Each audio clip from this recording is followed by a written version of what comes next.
Ce drame, à présent, qui soulève de nombreuses questions et qui s'est déroulé en Algérie il y a quelques jours. Un franco-marocain a été tué alors qu'il faisait du jet ski et un deuxième homme a été arrêté et incarcéré. Ces jeunes auraient été pris pour cible par des gardes-côtes alors que venant du Maroc, ils se seraient perdus en mer. Le récit avec Anaïs Sanki. Ces images diffusées par des médias marocains auraient été tournées le lendemain du drame. On y devine le corps d'un homme sans vie, un Français d'origine marocaine tué la veille par des gardes-côtes algériens.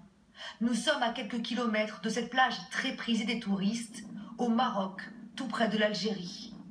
Mardi, un groupe d'amis en vacances serait parti faire du jet ski dans la zone. Ils se seraient perdus et retrouvés par hasard dans les eaux algériennes. C'est alors qu'ils auraient été repérés par les gardes-côtes. Le frère de la victime était sur l'un des jet skis. Il accuse les forces de l'ordre algériennes d'avoir tiré à 5 reprises. Mon frère et mon ami ont parlé avec eux. J'ai demandé à mon frère, qu'est-ce qu'ils t'ont dit? Il m'a fait ce signe avec la main, c'est là-bas le Maroc. Au moment où il m'a dit ça, on a commencé à partir, et là j'ai entendu des coups de feu. Son frère a été enterré hier au Maroc, en présence de ses proches. Il avait 29 ans et était père de 2 enfants. Aujourd'hui, sa famille réclame des réponses. C'est vraiment une exécution, on en laisse aucune chance.